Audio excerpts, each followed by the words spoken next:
कार्तिक शुक्ल एकादशी हरिबोधनी एकादशी व्रत कथा।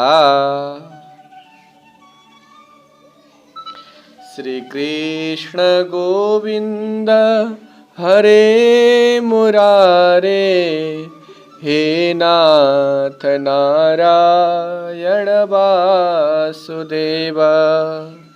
श्री श्याम नारायण हे मुकुंद, लक्ष्मी पते के सब वासुदेव। अच्युत अच्युतानंत रामकृष्ण पुरुषोत्तम, विष्णु वासुदेव भगवान अनिरुद्ध। श्रीपतये समर्पित पतये नमः। शान्ताकारं भुजगशयनं पद्मनाभं सुरेशं, विश्वाधारं गगनसदृशं मेघवर्णं शुभांगं। लक्ष्मीकान्तं कमलनयनं योगिभिर्ध्यानगम्यं, वन्दे विष्णुं भवभयहरं सर्वलोकैकनाथं। ॐ विष्णवे नमः। वासुदेव भगवान को जय हो। ब्रह्मोवाच प्रबोधिन्यास्य माहात्म्यं, पापघ्नं पुण्यवर्धनं, मुक्तिप्रदं सुबुद्धीनां शृणुष्व मुनिसत्तमा। तावद् गर्जन्ति विप्रेन्द्रा गंगा भागीरथी क्षितौ, यावन्ना याति पापघ्नि कार्तिके हरिबोधिनी। तावद् गर्जन्ति तीर्थानि या समुद्रं सरांसि च, यावत् प्रबोधिनी विष्णोस्थितिर्नायाति कार्तिको। अश्वमेध सहस्राणि राजसूयशतानि च, एकेनैवोपवासेन प्रबोधिन्यां लभेन्नर। ब्रह्मा जी र नारद जी को संवाद में ब्रह्मा जी भन्नुहुन्छ, हे मुनि श्रेष्ठ नारद, पापहरूलाई नाश गर्ने, पुण्यलाई बढाउने तथा सुबुद्धिमानहरूलाई मुक्ति दिने एकादशी महात्म्यलाई तिमी सुन। हे विप्रेन्द्र, पृथ्वीमा गंगा की प्रभुता तबसम्म रहन्छ जबसम्म पापहरूलाई भस्म गर्ने कार्तिकमा हरिबोधनी आउँदिनन्।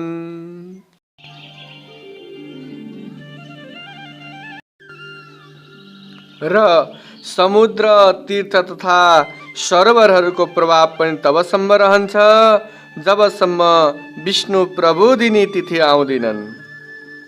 1,000 र 100 राजसूय यज्ञ गर्नाले जुन फल प्राप्त हुन्छ, त्यो फल एउटा प्रबोधिनीको व्रत गर्नाले मनुष्यलाई मिल्ने गर्दछ।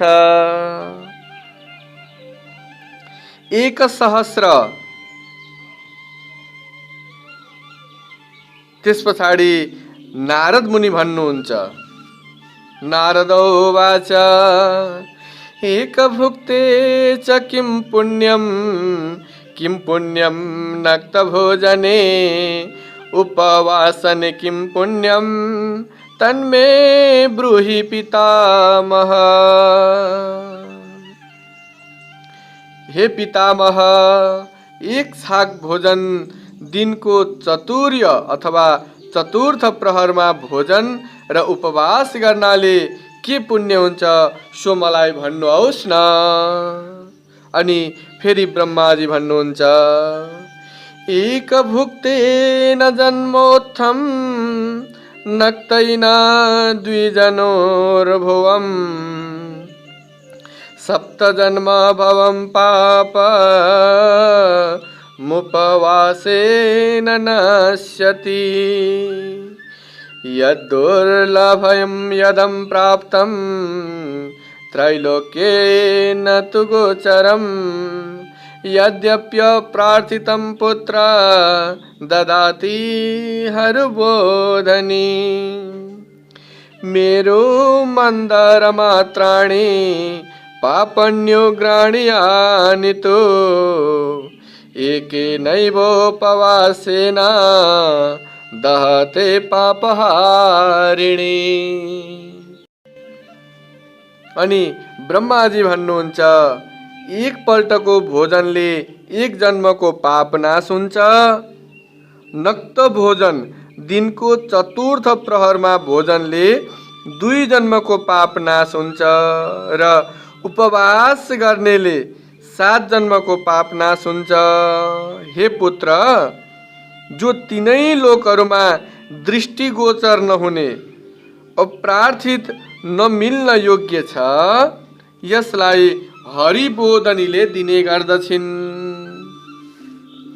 मेरु मन्दराचल पर्वतको समान अत्यन्त उग्र पापहरूलाई पापहारिणी एकादशी व्रत गर्नाले भस्म गरिदिन्छन्। सहस्र पूर्वजहरूले गरेका पापहरूलाई रात्रिमा जागरण गर्नाले रुईको थुप्रोमा अग्निले जसरी भस्म गर्दछ, त्यस्तै गरी प्रबोधिनीले भस्म गरिदिन्छन्। हे मुनि शार्दूल, जसले स्वभावले विधिवत प्रबोधिनीको व्रत गर्दछन्, उनलाई जस्तो फल भनेको छ त्यस्तै नै मिल्दछ। हे मुनिवर, जस्तो भनिएको छ यस प्रकार सुन। जुन मनुष्य थोरै पनि सुक्त रहँदछन्, उनलाई मेरुको समान फल हुन्छ। हे नारद, जो विधि रहित मेरुका समान सुक्त रहँदछन्, उनको धर्मको फल अणु मात्र पनि प्राप्त हुँदैन। सन्ध्या नगर्ने नास्तिक, वेदको निन्दा गर्ने, धर्मशास्त्रलाई दूषित गर्ने, अर्काको स्त्री भोग गर्ने, मूर्ख, पापकर्म गर्ने तथा धोका दिने, यी सबैका शरीरमा धर्म रहँदैन। ब्राह्मण अथवा शूद्र सबैले यसरी चण्डाल समान रहनेछन्। हे मुनि शार्दूल, जुन ब्राह्मणले विधवा अथवा सधवा ब्राह्मणीलाई सँग विवाह भोग गर्ने गर्दछ, ऊ वंशसहित भएर नाश हुन्छ। जुन अधम ब्राह्मण यसरी विवाह गरेको हुन्छ, सन्तान रहँदैनन्, ऊ वंश नै विनाश हुने गर्दछ। उसका पूर्वजन्ममा गरिएका सञ्चित पुण्यहरू पनि नष्ट हुन्छन्। जसले गुरु ब्राह्मण अरूसँग जसले अहङ्कार गर्दछन्, उनको सुकृति अर्थात् पुण्य शीघ्र नै नाश हुन्छ र उनलाई धन तथा सन्तान प्राप्त हुँदैन। भ्रष्ट आचरण गर्ने, चण्डाली समागमन गर्ने, दुष्ट मनुष्यको सेवा गर्ने जो मनुष्य छ उसको पनि धर्म नष्ट हुन्छ। हे राजन, जसले यी कर्महरूलाई गर्दछन् र पतितहरूको सङ्गत गर्दछन् तथा पतितहरूका घरमा जान्छन्, ती यस लोकमा यमलोकमा जाने गर्दछन्। हे वत्स, स्वागत, आसन तथा भोजनले जुन मनुष्यको धर्म नष्ट हुन्छ, अर्थात् जसले कसैलाई आदर गर्दैन, कसैलाई भोजन गराउँदैन, उसको कीर्ति र आयु र सन्तानको नाश हुन्छ। जो अधम मनुष्य साधुहरूको अपमान गर्दछन्, ती धर्म अर्थात् कामनाहरूले रहित भएर नरकको अग्निमा भस्म हुन्छन्। जो अधम मनुष्य साधुहरूको अपमान गरेर आनन्दित हुन्छन्, खुसी हुन्छन्, जसले साधुहरूको अपमान गर्न कुनै रोक्न पनि सक्दैनन् भने ती मुडा आफ्ना कुलको नाश देख्ने गर्दछन्। सठता, पिसुनता र भ्रष्टाचार गर्ने मनुष्यको गति दान दिनाले यज्ञ गर्नाले पनि हुँदैन। यसकारण कुनै पनि अशुभ कर्म जो कि संसारमा ग्रहण योग्य छैन त्यसलाई नगर्नु र सदाचार अर्थात् उत्तम कार्य गर्नु जसले धर्मको नाश नहोस्। जसले आफ्ना मनमा विचार गर्दछ कि म प्रबोधिनीको व्रत गर्नेछु, तिनको 100 जन्मको गरिएको पाप पनि नष्ट हुने गर्दछ। जसले प्रबोधिनीका रात्रिमा जागरण गर्दछन् तिनले भूत, भविष्य र वर्तमान 10,000 कुललाई विष्णुलोकमा पुर्याइदिन्छन् र तिनका पितृ पूर्व जन्ममा गरिएका पापबाट, नरकका दुःखबाट छुटेर प्रसन्न र अलङ्कृत भएर विष्णुलोकमा निवास गर्दछन्। हे मुने, ब्रह्म हत्या आदि घोर पाप गर्ने मनुष्य पनि प्रबोधिनीमा जागरण गर्नाले सबै पापहरूबाट छोड्दछन्। जुन सुन्दर फल अश्वमेध यज्ञ गर्नाले पनि प्राप्त हुँदैन, त्यो फल प्रबोधिनीमा जागरण गर्नाले सरलतापूर्वक प्राप्त हुन्छ। जुन फल समस्त तीर्थहरूमा स्नान गर्नाले र गौ, गाई, सुवर्ण, भूमिदान गर्नाले प्राप्त हुँदैन, त्यो फल एकादशीका रात्रिमा जागरण गर्नाले प्राप्त हुन्छ। हे मुनि शार्दूल, त्यही सुकृति गर्ने र कुटुम्बको उद्धार उत्पन्न भयो जसले कार्तिकमा प्रबोधिनी एकादशीको व्रत गर्दछ, त्यो पुण्यात्मा हो। हे मुनिवर, जुन प्रकार मृत्यु अवश्य हुन्छ, यही प्रकार धन पनि अवश्य नष्ट हुन्छ, यो जान्ने र विष्णुवासर अर्थात् एकादशीको व्रत गर्नुपर्दछ। जसले प्रबोधिनी एकादशीको व्रत गर्दछ उसका घरमा तीनै लोकमा जति तीर्थ छन् ती सबै तीर्थहरू निवास गर्ने गर्दछन्।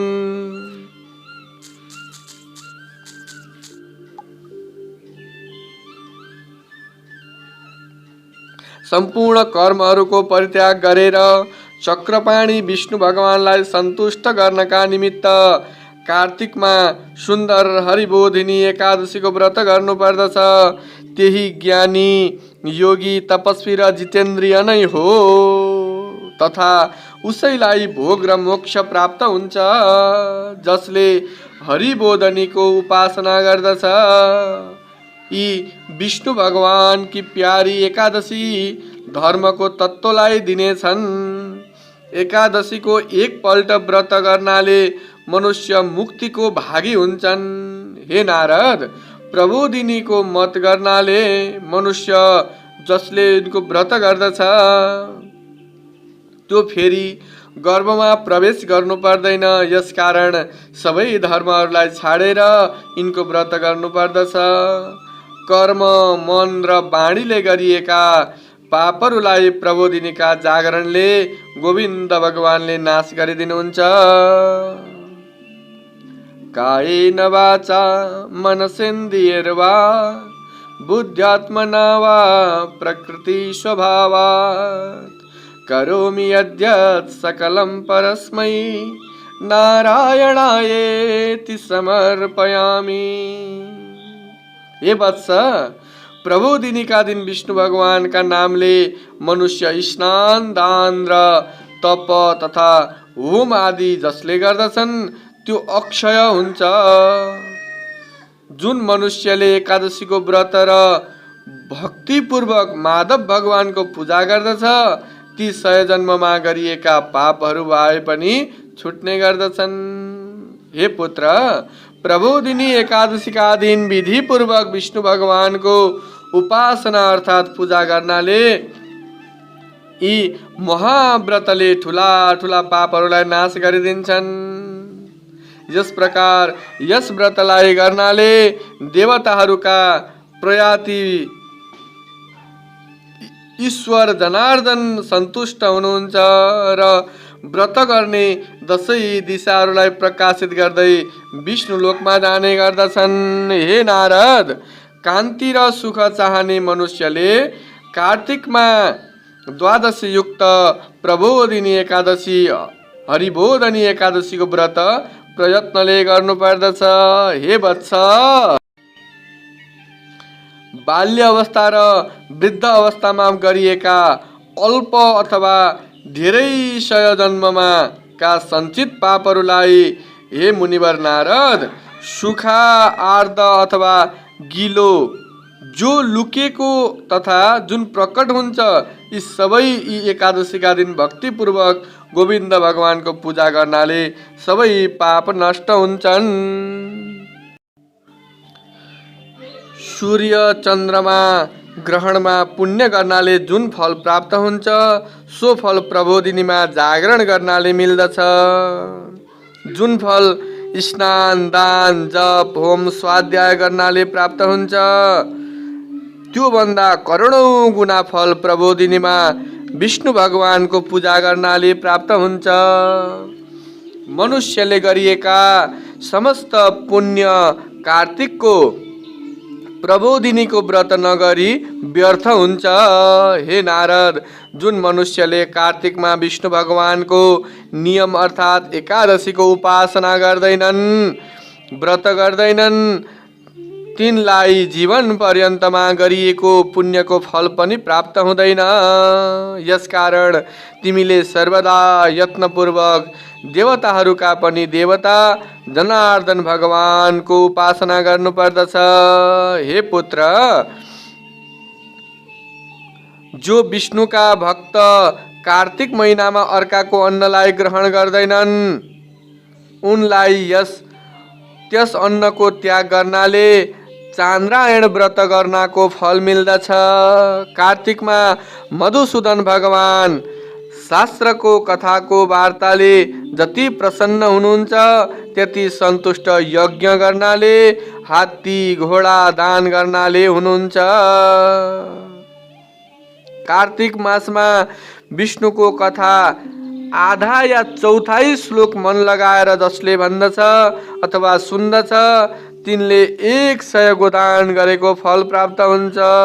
हे मुनि, समस्त कथाहरूलाई छोडेर सदा सर्वदा कार्तिक महिनामा मेरा सम्मुख बसेर शास्त्रहरूको कथा भन्नु र सुन्नु पर्दछ। हे राज शार्दूल, जसले कल्याण हुनका इच्छाले कार्तिकमा हरि कथालाई भन्दछन्, ती आफ्ना कुटुम्बहरूलाई क्षण मात्रमा तारिदिन्छन्। जुन मनुष्य कार्तिक महिनामा प्रतिदिन शास्त्रहरूका आनन्दमा काल व्यतीत गर्दछन्, तिनलाई 10,000 यज्ञ गरेको फल मिल्दछ। उसको सबै पाप पनि भस्म हुन्छ। जुन मनुष्य नियमलाई गरेर विशेष गरेर कार्तिक महिनामा विष्णुको कथालाई सुन्दछन्, सुनाउँदछन्, तिनले 1000 गोदानको फल पनि पाउँदछन्। जुन मनुष्यले विष्णुको यस दिव्य कथालाई भन्दछन् अथवा सुनाउँदछन् र दक्षिणा इत्यादि गर्दछन्, तिनलाई सनातन लोक अर्थात् नाश नहुने लोक पनि प्राप्त हुने गर्दछ। त्यस पछाडि फेरि नारद मुनि सोध्नुहुन्छ, तीर्णेनाम येन भगवान् न्यादृशं फलमाप्नुयात्। नारदस्य वचः श्रुत्वा ब्रह्मा वचनमब्रवीत्।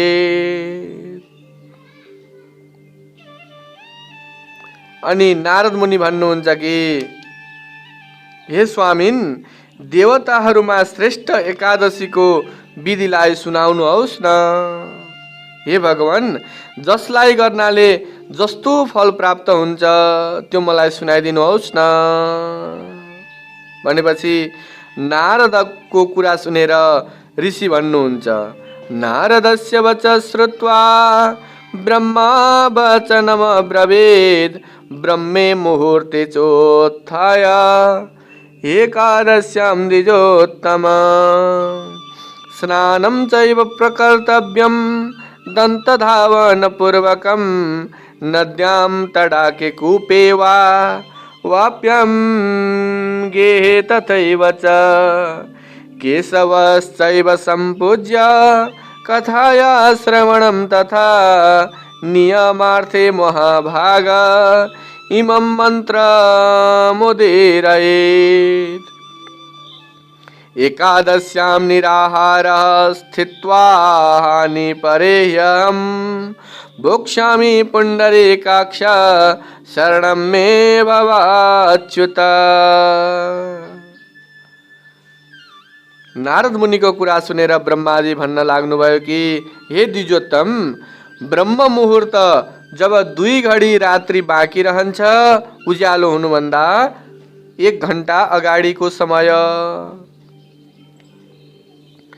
शय्या त्याग गर्नु अथवा उठ्नु र दन्त धावन गरेर स्नान गर्नु, नदी सरोवर कूप अथवा धारा घरमा आफ्नो इच्छा अनुसारले स्नान गरेर फेरि केशव भगवानको पूजा गर्नु र कथा सुन्नु। हे महाभाग, त्यसपश्चात नियम गर्नका निमित्त यस मन्त्रलाई पढ्नु।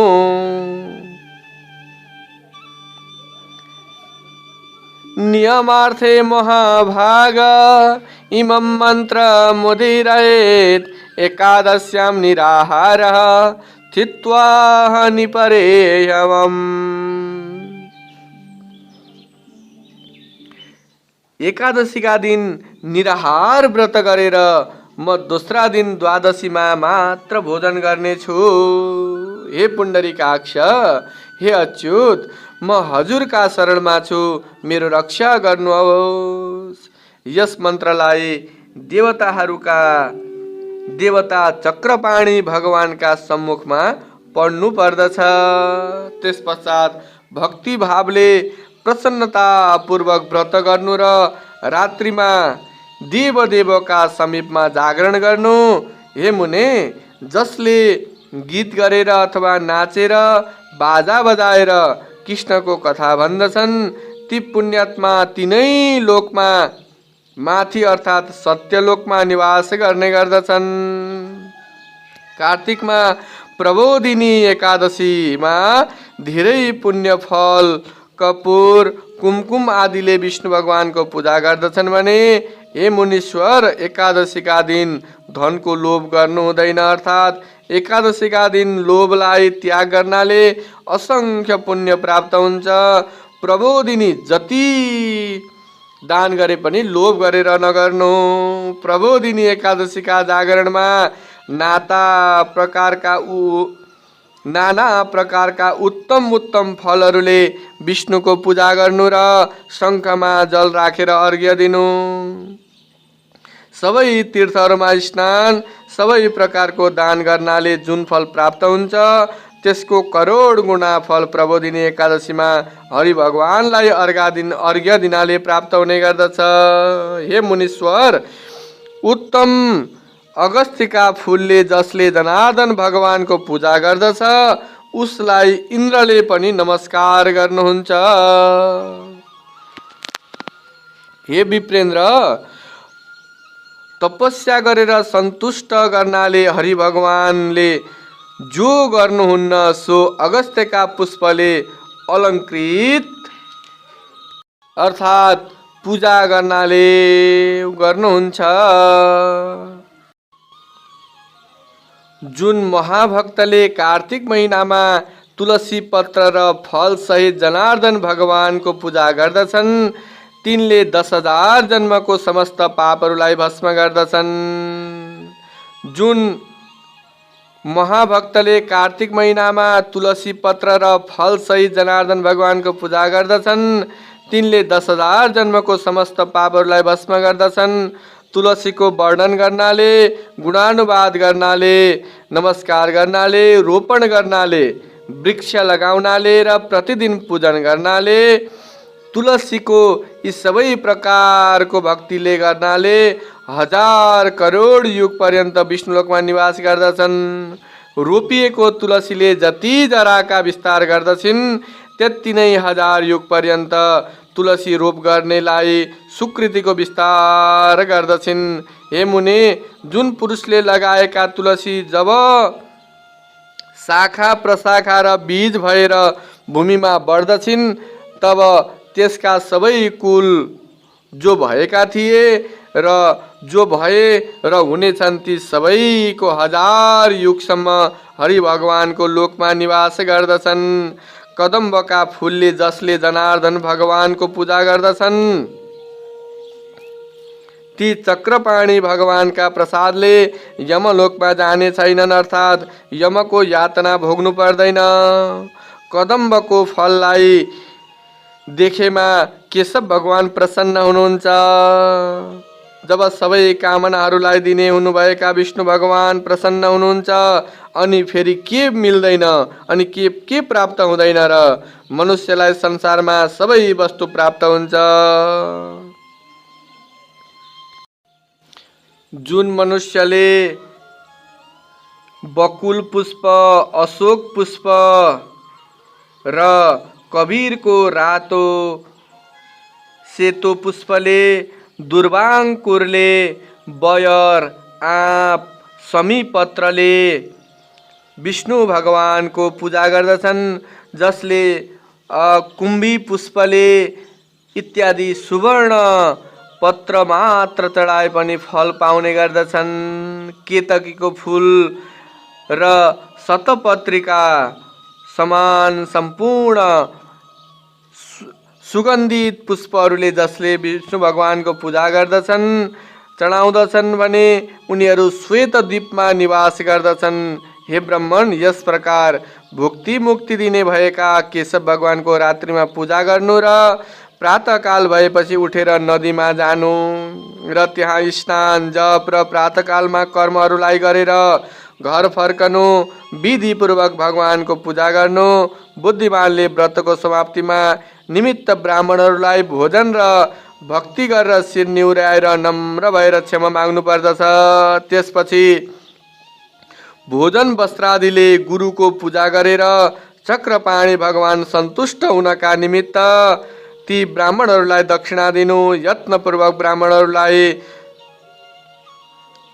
शक्ति अनुसार भूमिदान इत्यादि वस्त्रहरूले अलङ्कृत गरेर ब्राह्मणहरूका सम्मुखमा बसेर विष्णु भगवानको पूजा गर्नु, ब्राह्मणहरूलाई दक्षिणा दिनु, भोजन गराउनु र रात्रिमा भोजन गर्नु।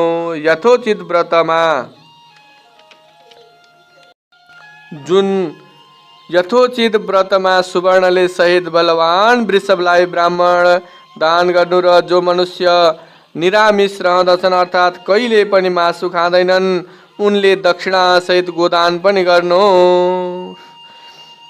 र व्रतमा जे वस्तुहरू त्याग गरेको छ त्यस वस्तुको पनि दान गर्नु पर्दछ।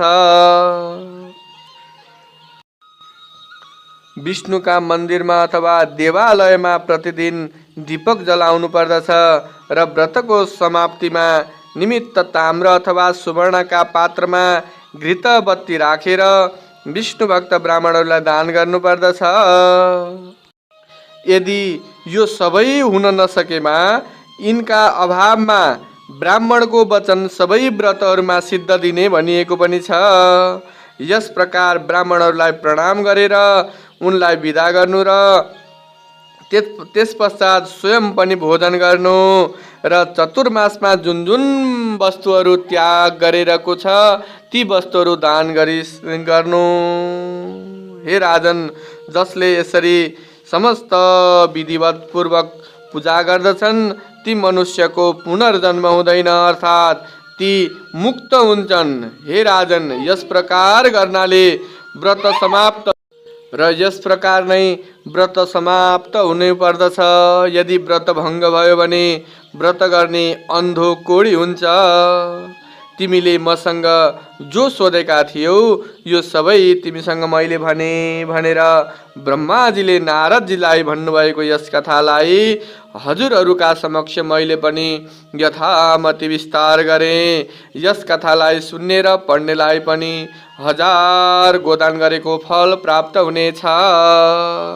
सबैले भनौँ विष्णु भगवानको जय होस्। हरिबोधनी एकादशी को जय होस्। श्री कृष्ण गोविंद हरे मुरारे, हे नाथ नारायण वासुदेव।